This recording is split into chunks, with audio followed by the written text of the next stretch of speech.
邊咧就最出名嘅洛林啦，即係嗰陣時個髮型啊，呢個叫洛林裝係咪？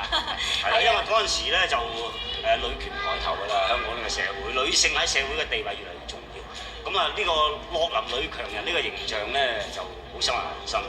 如果你有陣時有啲女士咧就會刻意都幾着意嘅模仿，你行出嚟嗰度，你分分鐘點咁多洛林啊？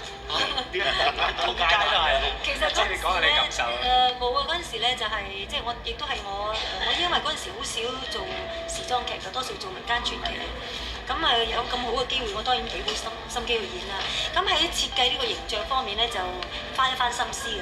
因為張樂霖咧就分開前後期嘅。咁前期咧就係啱啱一個學生女，啱啱讀書。咁佢梳嘅頭髮咧都係時候流行嘅花拉裝嘅，所以嗰啲頭髮飛飛下咁樣。飛去後邊。咁結果佢接手咗佢父親嘅生意之後咧，就即係將全副嘅精神咧都擺喺佢成個女強人嘅一個本色咁。設計髮型嗰陣時，即係佢要成日做嘢啦，咁啊唔得閒成日打理啲頭髮噶嘛，咁啊不如乾乾淨淨紮咗喺後邊，咁但係唔可以太老氣係嘛，如果梳直計太過老積啦，咁所以就咁紮過喺後邊，好清爽。聽你講你都好有心。多謝啫，我哋以後有咗女強人呢個詞。